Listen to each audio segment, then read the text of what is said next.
Tuhan terkasih, kembali pagi hari ini kita datang. Mari hampiri Tuhan, persiapkan tubuh jiwa rohmu. Mari bersyukur buat kasih Tuhan, karena Dia Allah yang baik, Allah yang selalu merancangkan yang baik dalam hidup kita. Mari nyatakan kepada Tuhan pagi ini, Kaulah Bapakku yang baik, Kaulah Bapakku yang baik.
Kau begitu baik dalam hidup kami Tuhan. Kaulah Bapakku yang baik, tak pernah merancangkan yang jahat bagiku. Kaulah Bapakku yang setia, tak pernah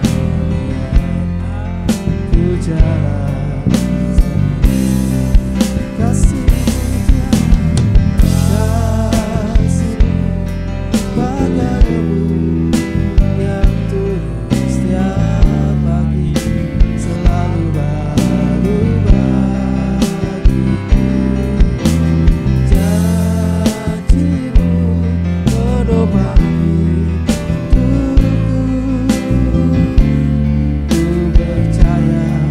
Pada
sungguh tiada terhitung pertolongan-Mu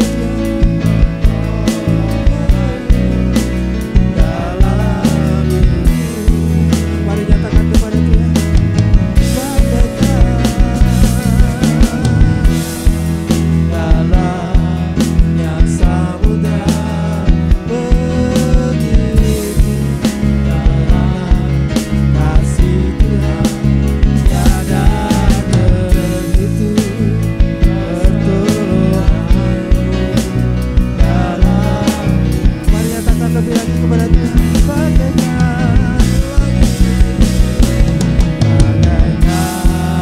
langit yang membentang, begitu luas kasih Tuhan tiada terhitung.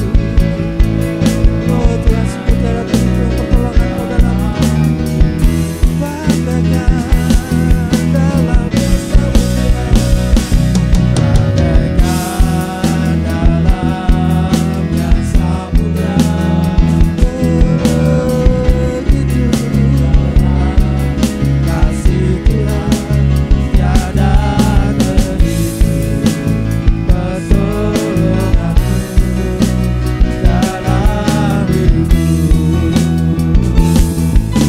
dalam hidupku.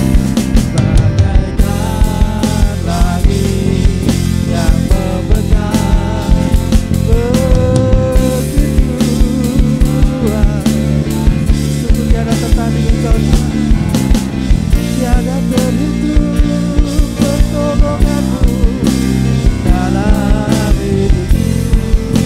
Sungguh kami merasakan kasih.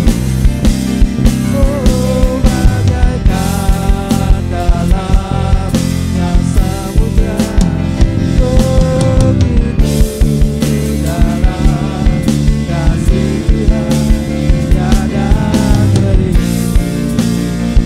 tiada terhitung pertolongan-Mu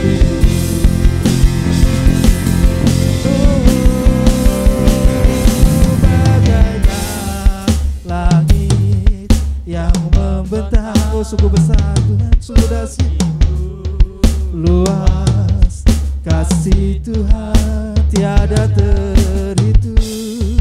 terhitung pertolongan-Mu dalam hidupku. Oh, bagaikan dalamnya samudra, begitu besar kasih Tuhan tiada terhitung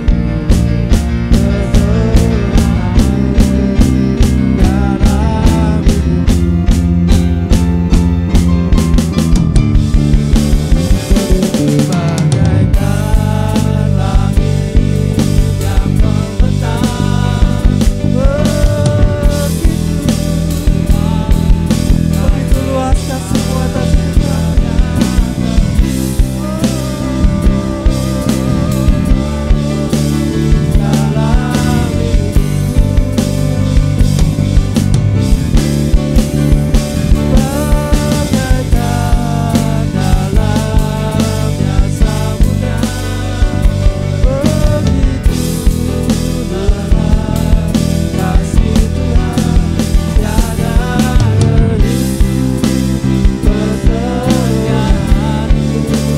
dalam hidupku.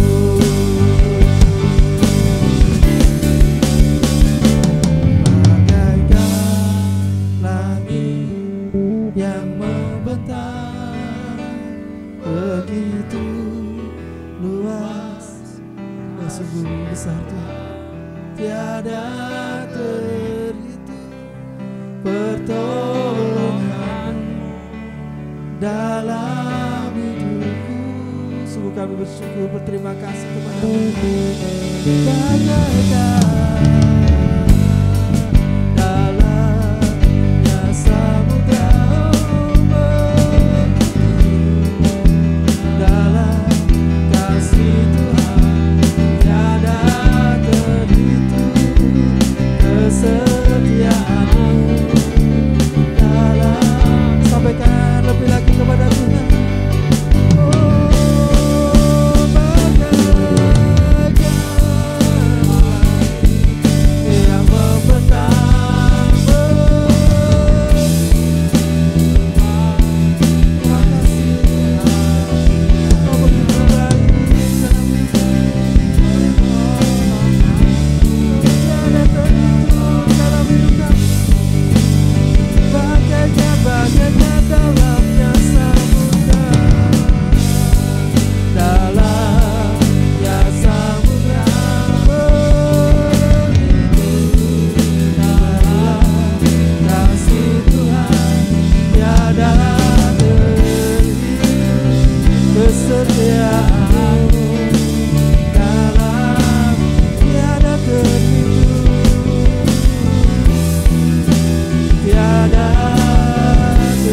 Selalu mengasihi kami Tuhan. Kau tak pernah meninggalkan kami. Apapun keadaan kami, Kau selalu setia dalam hidup kami Tuhan. Dan ku ingin lebih dekat, dan ku ingin lebih dekat dengan Engkau. Dan ku ingin mengenal-Mu lebih dalam dari semua yang ku kenal. Tiada kasih yang melebihi-Mu. Ku ada untuk menjadi penyembah-Mu, dan ku ingin mengenal-Mu Tuhan lebih dalam dari semua yang ku kenal. Tiada kasih yang melebihi-Mu. Ku ada untuk menjadi penyembah-Mu, dan ku ingin mengenal-Mu lebih lagi.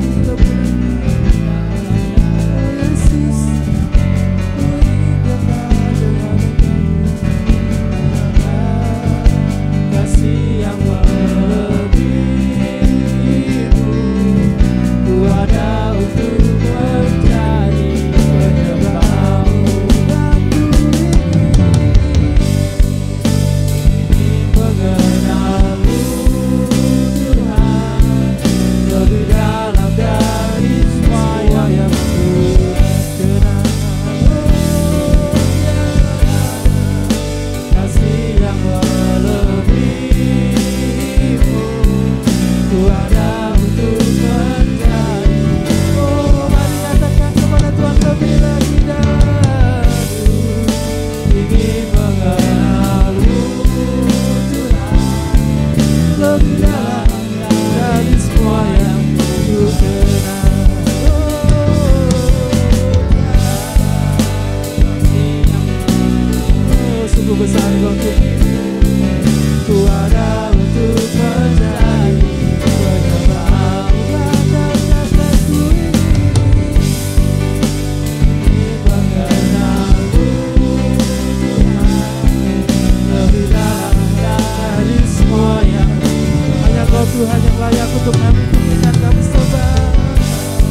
lebih dari segalanya. Ku menyembah dalam roh dan kebenaran, ku tinggikan Engkau Tuhan, mengasihi segalanya. Komitmen kami kepadamu lebih dalam. Ku menyembah dalam roh dan kebenaran selamanya.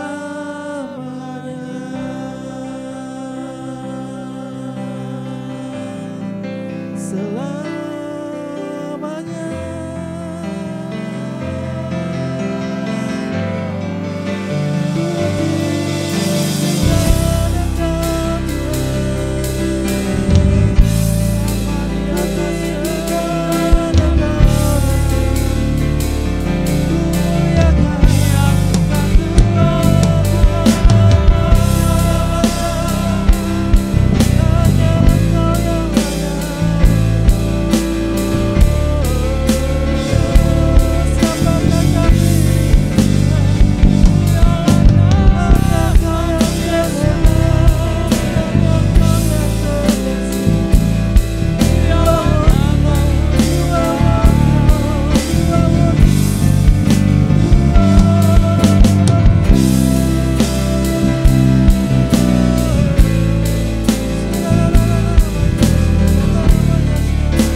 segala kebaikan dan kemurahan-Mu yang begitu besar dalam hidup kami, sehingga kami boleh ada pada pagi hari ini Tuhan. Anugerah-Mu yang tidak pernah berkesudahan, kasih-Mu yang selalu baru di dalam kehidupan kami Tuhan. Kami yakin dan percaya Engkau ada dalam kehidupan kami. Hari demi hari Tuhan kami lalui bersama dengan Tuhan. Kami menyerahkan semuanya ke dalam tangan-Mu. Engkau mengerti setiap pergumulan permohonan kami sebagai anak-anak-Mu, sebagai umat-Mu Tuhan. Engkau lebih mengerti apa yang menjadi kerinduan kami Tuhan. Itu sebabnya pada pagi hari ini kami boleh datang kepada Engkau Tuhan, menyerahkan segala apa yang menjadi permohonan kami kepadamu Tuhan. Kami berdoa kepada Engkau buat bangsa dan negara yang kami cintai, itu bangsa Indonesia ini Tuhan. Kami terus berdoa buat pemerintahan yang ada Tuhan. Kami yakin dan percaya Tuhan menolong untuk bangsa ini Tuhan. Kami yakin dan percaya di dalam perjalanan pemerintahan yang ada, di sisa pemerintahan Bapak Jokowi yang ada Tuhan, kami percaya Tuhan menyertai beliau, dan kami yakin di dalam Tuhan pemerintahan yang baru yang Tuhan percayakan nantinya bulan Oktober, Tuhan kami menyerahkan ke dalam tangan-Mu. Engkau senantiasa juga menolong dan menyertai bangsa ini Bapa. Kami yakin dan percaya Tuhan memperhitungkan semuanya, dan Tuhan akan melawat bangsa Indonesia ini Tuhan, untuk menyenangkan hati Engkau Bapa. Kami juga berdoa buat kota kami, yaitu kota Semarang yang kami tinggali ini Tuhan. Tuhan menolong kota ini Bapa, menyertai kota ini yang kami kasihi. Dalam pemerintahan juga yang ada, pemerintahan daerah kota Semarang ini juga Tuhan menolong Bapa. Dan kami serahkan ke dalam tangan-Mu. Biarlah kota Semarang ini semakin hari semakin memuliakan Engkau, dan ada kasih Tuhan yang tercurah di tengah-tengah daerah Jawa Tengah, khususnya kota Semarang ini Tuhan. Terima kasih Bapa. Kami juga berdoa Tuhan buat gereja kami, khususnya gereja Efrata ini yang kami cintai ini Tuhan. Kami serahkan ke dalam tangan-Mu. Biarlah Engkau yang menolong gereja ini Bapa, mulai dari pimpinan yang teratas, dari Bapak Gembala bersama keluarga, dan juga Gembala penasehat berserta hamba-hamba Tuhan yang membantu pelayanan pekerjaan Tuhan di tempat ini. Tuhan menolong dan memberkati mereka. Kami yakin dan percaya bila mana Tuhan mempercayakan mereka untuk melayani pelayanan pekerjaan Tuhan yang ada di Efrata ini, biar juga Tuhan menolong, memberikan kekuatan, sukacita, pengurapan daripada Tuhan yang Tuhan senantiasa berikan dalam kehidupan mereka Tuhan. Dan demikian juga Tuhan buat jemaat Tuhan yang ada di Efrata ini, kami yakin dan percaya penyertaan Tuhan, pertolongan Tuhan ada selalu buat jemaat Tuhan yang ada di tempat ini. Bahkan pekerjaan Tuhan yang ada di Efrata ini juga Tuhan menolong. Segala program apapun yang sudah dicanangkan Tuhan, kami yakin dan percaya semua itu boleh berjalan sesuai dengan kehendak-Mu Bapa. Dan kami yakin banyak jiwa yang boleh dimenangkan untuk hormat dan kemuliaan Bapa di surga. Terima kasih Bapa, kami serahkan ke dalam tangan Tuhan. Bahkan kami juga berdoa buat Immanuel Community ini Bapa. Bahkan ada hamba-hamba Tuhan melayani dalam bidang pengembalaan yang tergabung dalam Immanuel Community. Tuhan menolong dan menyertai mereka Bapa. Bahkan para majelis yang ada Tuhan, yang Tuhan percaya juga Tuhan menolong. Terima kasih Tuhan, kami serahkan ke dalam tangan-Mu, dan kami yakin dan percaya Tuhan bersama dengan kami, dan Tuhan mengerti apa yang menjadi pergumulan kami, dan kami yakin dan percaya Tuhan selalu ada di dalam kehidupan kami semua yang ada pada pagi hari ini, bahkan jemaat Tuhan yang ada di Efrata ini Tuhan. Terima kasih Tuhan, kami sudah berdoa dan mengucap syukur. Bahkan kami akan mendengarkan kebenaran firman-Mu. Biarlah firman-Mu yang Tuhan percayakan untuk hamba-Mu sampaikan, Tuhan juga menolong dan mengurapi. Terima kasih, kami sudah berdoa dan mengucap syukur. Haleluya, amin. Shalom, selamat pagi Bapak Ibu semua. Senang pagi hari ini kita bisa kembali sama-sama dalam saat teduh pemuritan. Saya ucapkan banyak terima kasih kepada Bapak Gembala yang sudah beri kepercayaan untuk saya sharing firman. Dan ini hari pertama kita akan belajar sama-sama karya Roh Kudus dalam hidup kita. Ia terus kerjakan hal yang baik dalam hidup kita. Dan hari ini kita akan bahas kasih. Buah roh itu punya rasa yang bermacam-macam, dan buah roh adalah karya Roh Kudus dalam hidup kita. Kalau kita nggak lahir baru dan kita nggak ikut Kristus dengan sungguh-sungguh, maka keinginan daging itu masih kuat dalam diri kita.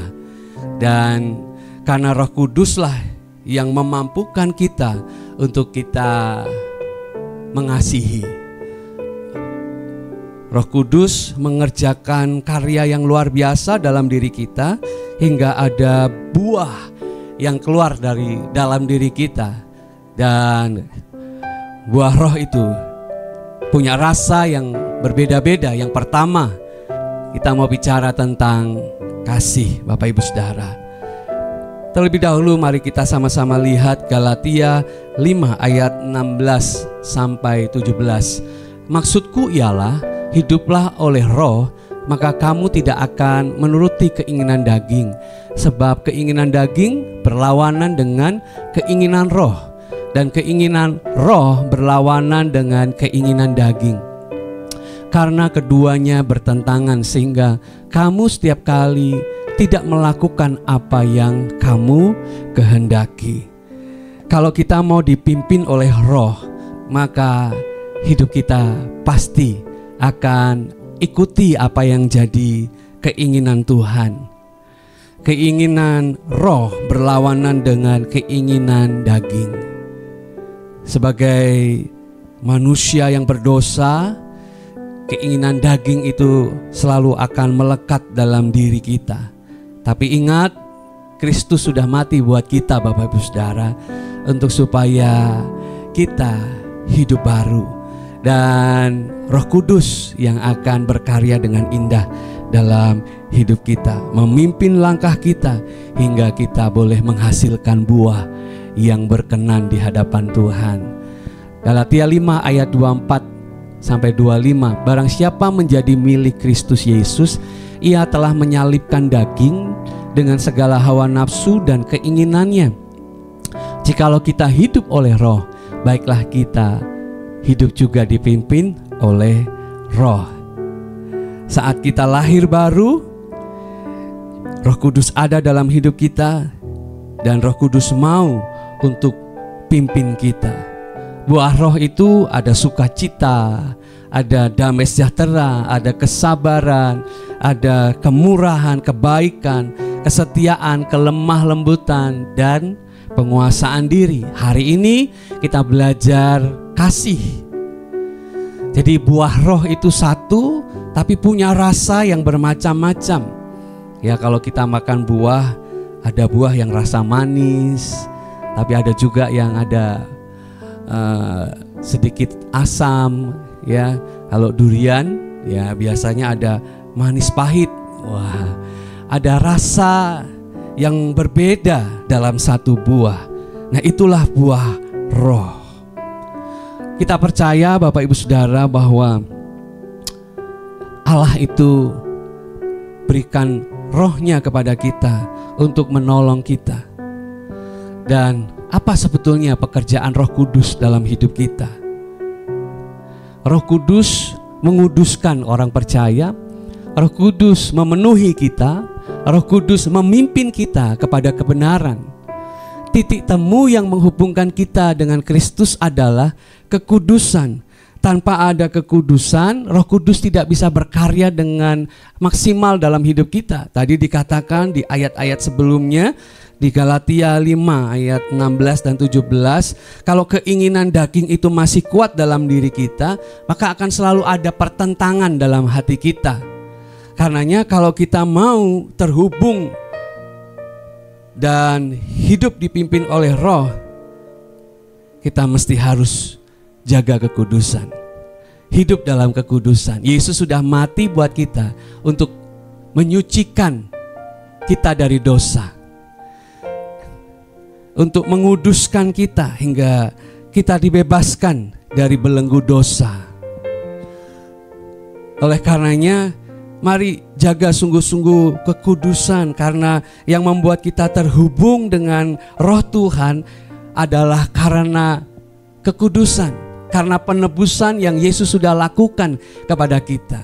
Karenanya Bapak Ibu Saudara, kalau kita mau hidup kita dipimpin oleh Roh Kudus, maka hiduplah dalam kekudusan.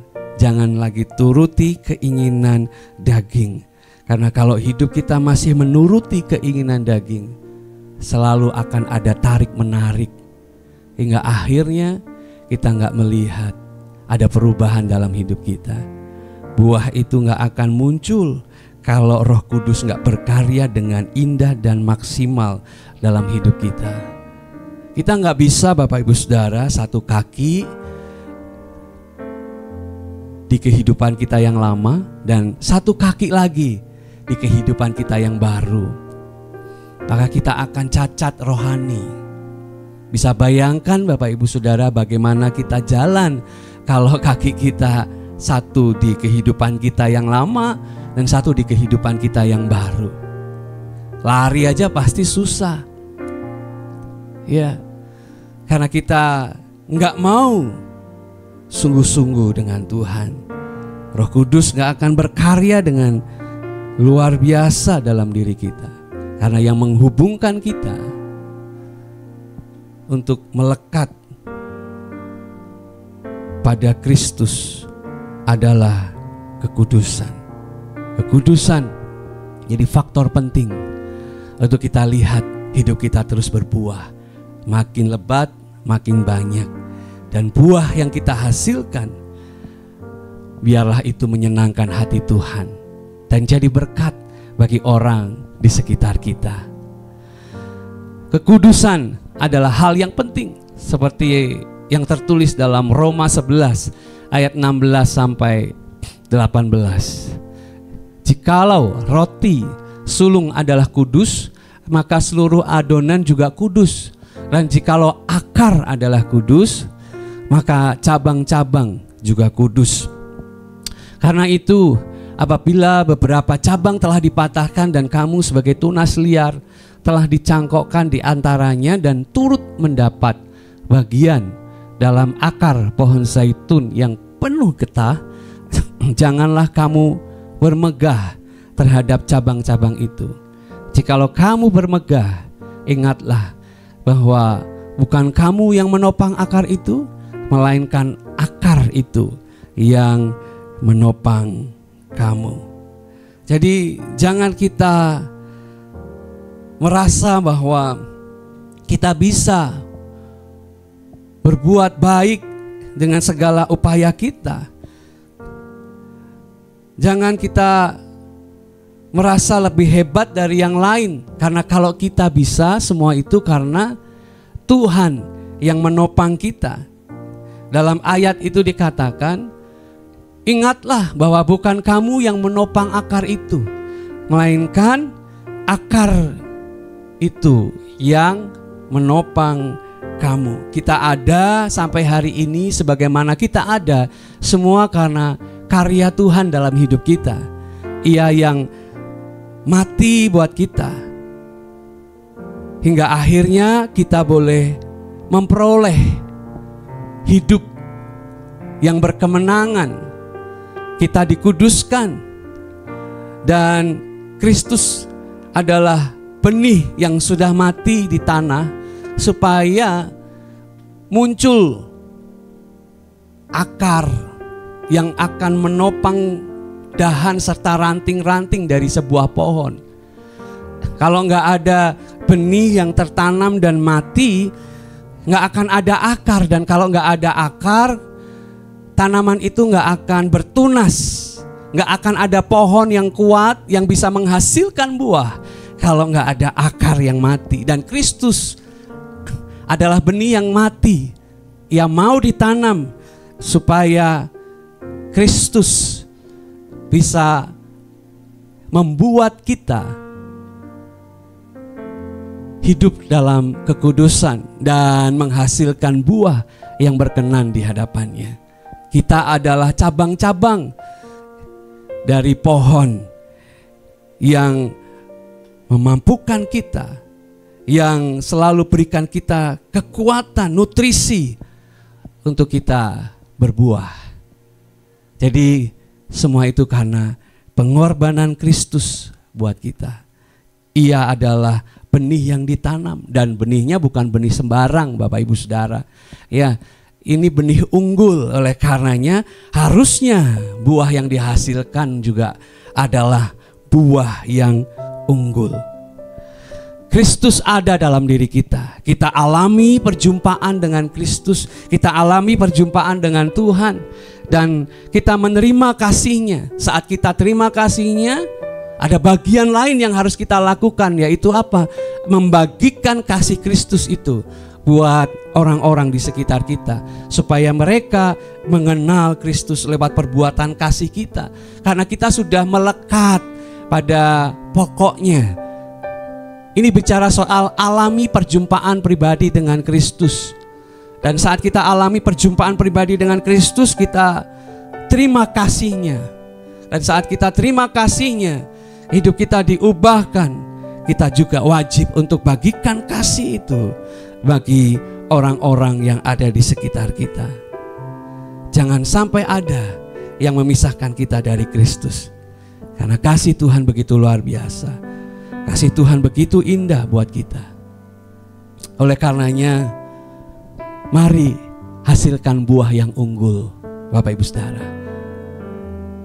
Kasih yang unggul, yang pertama adalah mengasihi Tuhan dan sesama. Ini wajib karena ini yang utama. Dan ini yang pertama dari yang utama, yaitu apa? Mengasihi Tuhan dan mengasihi sesama. Matius 22 ayat 37 sampai 40. Jawab Yesus kepadanya, kasihilah Tuhan Allahmu dengan segenap hatimu dan segenap jiwamu dan segenap akal budimu. Itulah hukum yang terutama dan yang pertama. Hukum yang kedua sama dengan itu ialah kasihilah sesamamu manusia seperti dirimu sendiri. Pada kedua hukum inilah tergantung seluruh hukum Taurat dan kitab para nabi. Kalau kita punya kasih yang unggul, maka yang pertama yang harus kita ingat, kita mesti harus mengasihi Tuhan dan mengasihi sesama. Mengasihi Tuhan dengan sepenuh hati kita. Bapak Ibu, kasih Tuhan itu kekal. Kasih Tuhan itu abadi. Tapi kita mesti harus ingat, seringkali kita ini mudah untuk tergoda.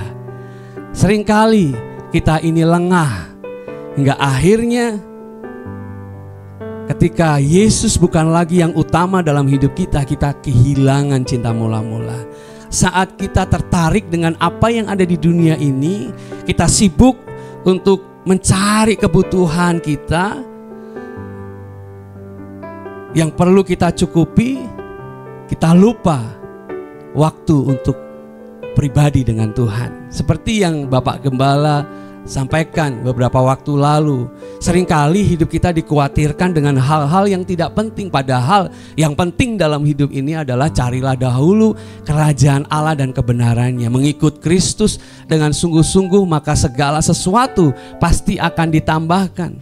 Karenanya yang utama dikatakan dalam firman Tuhan, kasihilah Tuhan Allahmu segenap hati, segenap jiwa, segenap akal budi, dan kasihi sesamamu. Jangan sampai hidup kita digoyahkan oleh keadaan yang sulit, oleh kebutuhan yang harus kita cukupi. Pandang Tuhan, punya waktu untuk sendiri dengan Tuhan, biar kasih itu makin bertumbuh kuat. Hingga hidup kita gak mudah digoyah oleh keadaan yang terjadi di sekitar kita. Hati-hati kalau kita sudah mendua, Bapak Ibu Saudara. Ya, kita akan benci yang satu dan mengasihi yang lain. Gak ada setia pada orang yang mendua. Matius 6 ayat 24. Tak seorang pun dapat mengabdi kepada dua tuan, karena jika demikian ia akan benci yang seorang dan mengasihi yang lain, atau ia akan setia kepada yang seorang dan tidak mengindahkan yang lain. Kamu tidak dapat mengabdi kepada Allah dan kepada Mamon. Hati-hati Bapak Ibu Saudara. Di sini Tuhan ingatkan bahwa yang membuat kita kehilangan kasih kepada Tuhan dan sesama adalah uang. Beberapa waktu kemarin ya ada di berita Bapak Ibu Saudara, suami bunuh istrinya. Dan ternyata suami ini mengalami depresi berat. Ya, hingga akhirnya ketika polisi integrasi, polisi tanya gimana kejadian dan lain sebagainya, jawabannya nggak sama, ya selalu beda-beda. Dia mengalami kesulitan dan anak dari keluarga ini berkata kalau ayahnya ini terlilit utang, jumlahnya buat keluarga ini sangat besar, dan akhirnya keluarga ini harus kehilangan ibu, istri yang dikasihi. Dengan tega suaminya bunuh istrinya sendiri karena himpitan ekonomi yang luar biasa. Bapak Ibu Saudara, ternyata mamon itu juga hal yang sangat mempengaruhi banyak hidup orang. Mari jaga hati kita, jangan sampai kita mendua. Saat kita cinta akan uang, maka kita akan ngalami kematian rohani. Kita lihat cerita si bungsu, Bapak Ibu Saudara, kita tahu ceritanya. Bapaknya belum mati dia udah minta warisan, Pak, Bu. Ya, ketika dia dapat uang banyak, ia pergi dari rumah. Ia foya-foya dengan harta yang dia punya. Padahal di rumah ia gak kekurangan apapun. Bapaknya sayang sama dia. Dia punya kakak, ya, dan mereka gak kekurangan apapun di rumah bapaknya. Tapi karena si bungsu ini ingin foya-foya dengan harta yang berlimpah, ia minta warisan kepada ayahnya. Dan saat ia sudah dapat warisan, hartanya berlimpah, ia habiskan harta yang dia punya. Ia pergi dari rumah, ia tinggalkan bapaknya. Kita tahu akhir ceritanya, ia jatuh bangkrut, ia jatuh miskin. Dan saat ia miskin, barulah ia ingat bapaknya. Kembali ke rumah, bapaknya lihat anaknya datang pulang ke rumah dari kejauhan. Ayahnya ini lari mendahului anaknya sebelum anaknya sampai ke rumah, dan dia peluk anaknya. Kasih Bapa begitu luar biasa. Kalau kita ingin punya kasih yang unggul, jangan sampai hati kita mendua. Seperti si bungsu, ia rela tinggalkan bapaknya karena ia cinta dengan semua yang ada di dunia. Ia memilih untuk habiskan waktu untuk foya-foya, hidup menghabiskan hartanya. Karena harta, ia jadi silau dengan kasih yang ayahnya punya. Ia gak lagi ingat kebaikan bapaknya. Hatinya cinta akan harta, sampai-sampai ia pergi tinggalkan rumah. Mari kejar Tuhan dengan sungguh-sungguh. Kalau kita punya kasih yang unggul, bangun hubungan yang kuat dengan Tuhan dan kasihilah sesama kita.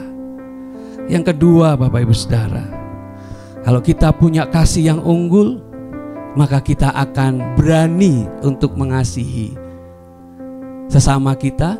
Bukan, Bapak Ibu Saudara, tapi di dalam firman Tuhan dikatakan, kamu telah mendengar firman, kasihilah sesama manusia dan bencilah musuhmu.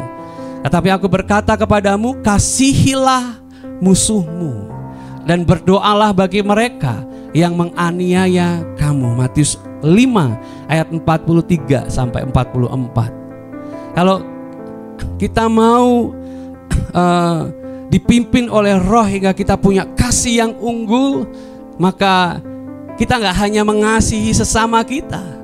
Kalau mereka berbuat baik kepada kita, maka kita bisa berbuat baik. Bukankah itu dilakukan oleh semua orang yang ada di dunia ini? Tetapi kasih yang unggul bicara tentang mengasihi orang yang benci kita. Kasihi mereka yang membenci kamu. Kasihilah musuhmu. Mengasihi tujuannya membantu diri kita untuk sembuh dari luka hati dan menyalakan terang di hati orang lain. Jadi Bapak Ibu Saudara, jangan pernah takut untuk mengampuni dan mengasihi. Doakan mereka yang melukai hati kita. Karena dengan begitu kita belajar untuk tidak menyimpan dendam. Saat kita lepas pengampunan, saat kita putuskan untuk mengasihi, sesungguhnya kita sedang membantu diri kita untuk sembuh dari luka hati. Kalau kita menyimpan kecewa dari musuh kita, ya, menyimpan sakit hati karena orang berbuat jahat kepada kita, maka sakit hati itu akan membuat hidup kita makin parah.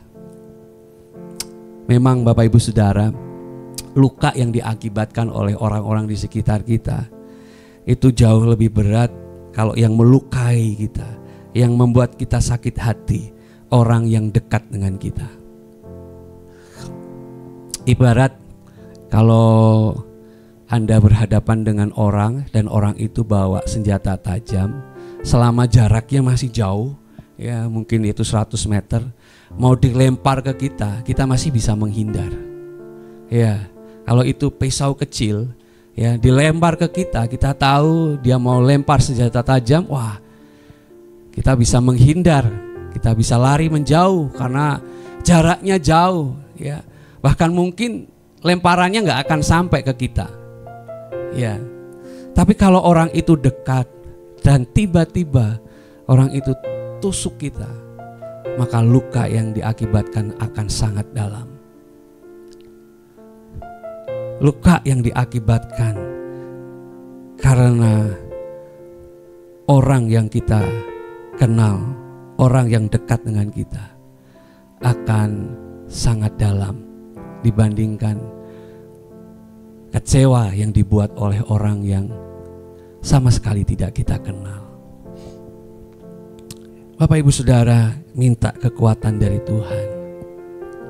Berdoa supaya kita mampu mengasihi mereka di balik harga yang harus kita bayar untuk mengasihi. Percayalah, ada kesembuhan yang kita terima. Karena Tuhan mau ada kasih yang unggul yang kita hasilkan bersama Roh Kudus yang memimpin kita. Sakeus, orang yang dibenci oleh banyak orang. Dia ini pemungut cukai. Dia ambil uang dari orang-orang sebangsanya untuk diberikan ke Romawi. Ya, tapi lihat ketika ia berjumpa dengan Yesus, hidupnya diubahkan. Ketika dia diampuni, dia diterima, ia mengasihi Tuhan dengan sepenuh hati. Dan yang dilakukan apa oleh Sakeus? Ia kembalikan uang yang ia dapat lebih banyak dari apa yang pernah dia ambil. Dia berani berkorban, melakukan tindakan yang luar biasa. Ia kembalikan lebih banyak dari yang pernah diambilnya. Ia sembuh dari lukanya karena ia nggak hanya sekedar kembalikan apa yang dia pernah ambil, ia kembalikan lebih banyak dari yang pernah dia ambil. Wow, ada harga yang harus dibayar untuk mengasihi. Ya, kalau kita ambil 500 dari orang, kembalikan 500, ya itu namanya kosong-kosong, Bapak Ibu Saudara. Tapi kalau kita ambil dari orang 500 rupiah, kita kembalikan 5.000, wah, itu berarti kita mau bayar harga untuk mengasihi.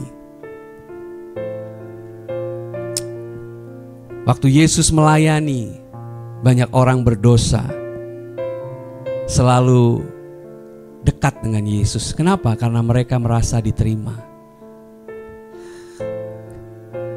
Dan ketika mereka alami sendiri kasih Tuhan, hidup mereka diubahkan. Bapak Ibu Saudara, lewat kasih yang kita perbuat terhadap orang-orang di sekitar kita, khususnya mungkin mereka musuh kita yang pernah melukai hati kita, kita sedang menyalakan terang di hati orang lain. Saat ini mungkin mereka ada dalam gelap, tapi ketika kita mengasihi, kita sedang menyalakan terang itu di hati mereka, hingga mereka menemukan Kristus dan mereka akan beri hidup mereka untuk Tuhan, sama seperti yang dilakukan oleh Sakeus. Ia dibenci karena ia pemungut cukai, tapi ketika hidupnya berubah, ia kembalikan lebih banyak dari apa yang pernah dia ambil. Ada tindakan yang radikal yang dilakukan oleh Sakeus. Yang terakhir, yang ketiga, Bapak Ibu Saudara, kalau kita punya kasih yang unggul, maka kita akan saling mengasihi sebagai tubuh Kristus. Yohanes 13 ayat 34, aku memberikan perintah baru kepadamu, yaitu supaya kamu saling mengasihi. Sama seperti aku telah mengasihi kamu, demikian pula kamu harus saling mengasihi. Tinggalkan manusia lama dan tumbuh makin kuat dalam kasih. Kita tahu bahwa kepala gereja adalah Kristus dan gereja adalah tubuh Kristus. Dan kita ini adalah tubuh Kristus.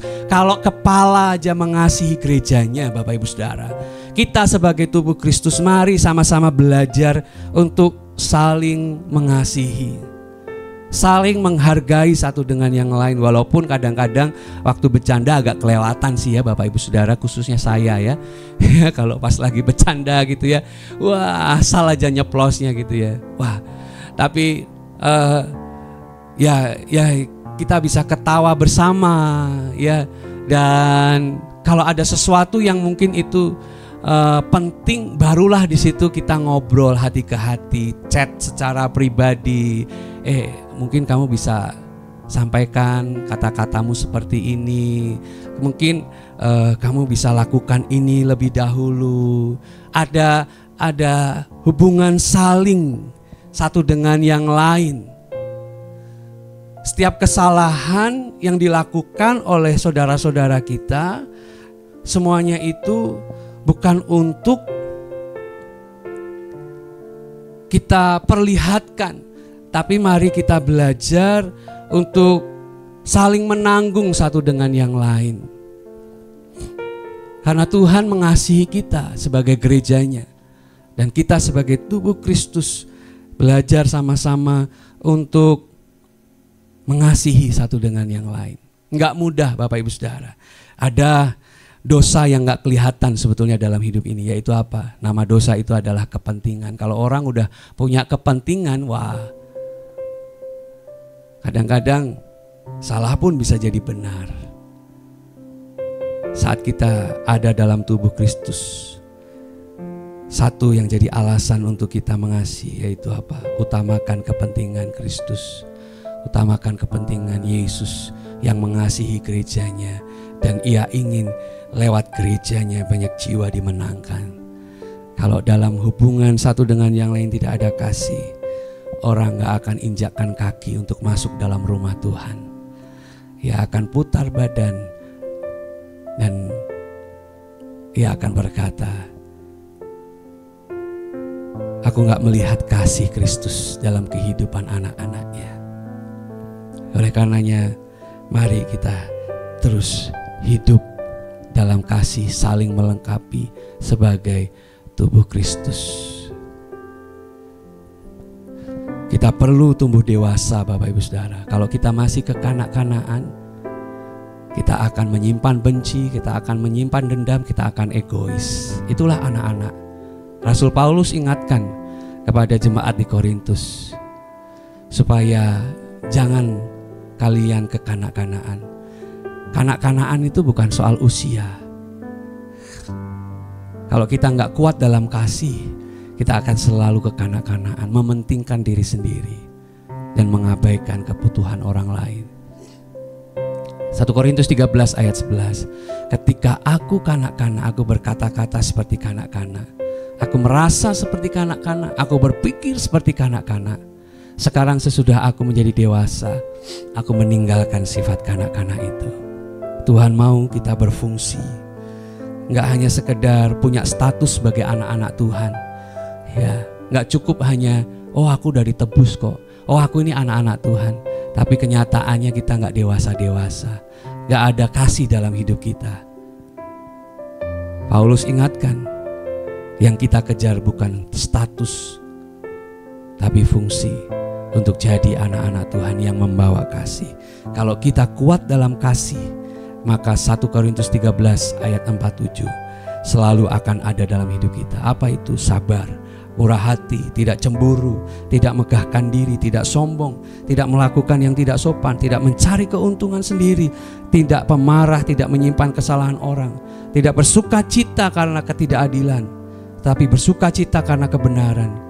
Ia menutupi segala sesuatu, percaya segala sesuatu, mengharapkan segala sesuatu, dan sabar menanggung segala sesuatu.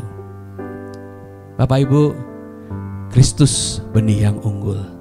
Ia mau dari dalam diri kita muncul buah yang unggul. Ada kasih yang unggul.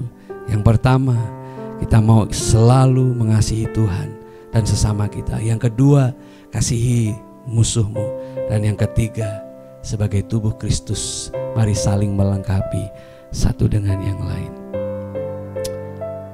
Mari datang kepada Tuhan. Renungkan firman-Nya setiap waktu. Dengan segenap hati, segenap jiwa. Supaya firman itu makin kuat tinggal dalam hidup kita. Dan memampukan kita untuk hasilkan buah yang unggul. Mari sama-sama kita katakan. Aku mengasihi Engkau Yesus dengan segenap hatiku. Aku mengasihi Engkau Yesus dengan segenap jiwaku. Ku renungkan firman-Mu siang dan malam. Ku pegang perintah-Mu dan ku lakukan. Engkau tahu ya Tuhan, tujuan hidupku hanyalah untuk menyenangkan hati-Mu. Ku renungkan firman-Mu siang dan malam. Ku pegang perintah-Mu dan ku lakukan. Engkau tahu ya Tuhan, tujuan hidupku hanyalah untuk menyenangkan hati-Mu. Mari tinggal selalu dalam firman-Nya yang hidup, dan biar Kristus makin kuat dalam diri kita, dan Dia yang akan mampukan kita untuk hasilkan buah. Waktu selanjutnya saya serahkan kepada Bapak Gembala untuk menutup doa pagi hari ini dengan doa berkat. Puji Tuhan, hari Jumat ini 10 Mei jam 6:30 kita akan ada doa pengurapan pencurahan Roh Kudus di gereja. Saya mengundang semua untuk hadir dan mengalami lawatan Tuhan bersama segenap keluarga. Hari ini kita juga akan belajar tentang buah roh, yaitu buah pertama yaitu kasih. Biar itu muncul dan terus lebat dalam hidup kita. Mari kita berdoa. Bapa, terima kasih buat kesempatan memuji dan menyembah Engkau hari ini. Engkau dahsyat, Engkau baik, Engkau luar biasa. Bahkan Engkau yang memberikan Roh Kudus-Mu kepada anak-anak-Mu dan memberikan buah roh kasih. Kalau hari ini ada yang sedang membutuhkan kasih, biarlah kasih itu muncul, kasih itu berbuah lebat dalam hidup kami. Kami bisa menjadi pribadi yang mengasihi Tuhan, mengasihi sesama dengan segenap hidup kami. Berkati untuk semua yang sudah melayani hari ini, khususnya hamba-Mu Pak Estu, Tuhan pakai makin dahsyat dalam hidup pelayanan keluarga masa depannya. Kami minta pemerapan Roh Kudus semakin dahsyat dalam hidup kami. Dan dalam doa 10 hari ini kami semakin kuat. Juga kalau hari ini kami berpuasa, biarlah kasih Tuhan, kekuatan Tuhan menjamah dan membuat kami semakin dekat dengan Tuhan. Terima kasih Bapa. Kami masukkan dengan sukacita, saudara terimalah berkat dari Allah Bapa, cinta kasih Tuhan Yesus Kristus, dan persekutuan dengan Roh Kudus menyertai senantiasa sekarang sampai selama-lamanya. Doa Bapa kami. Bapa kami yang di surga, dikuduskanlah namamu, datanglah kerajaan-Mu, jadilah kehendak-Mu di bumi seperti di surga. Berikanlah kami pada hari ini makanan kami yang secukupnya, dan ampunilah kami akan kesalahan kami, seperti kami juga mengampuni orang yang bersalah kepada kami. Dan janganlah membawa kami ke dalam pencobaan, tetapi lepaskanlah kami daripada yang jahat, karena Engkaulah yang mempunyai kerajaan dan kuasa dan kemuliaan sampai selama-lamanya. Amin. Selamat pagi, Tuhan memberkati.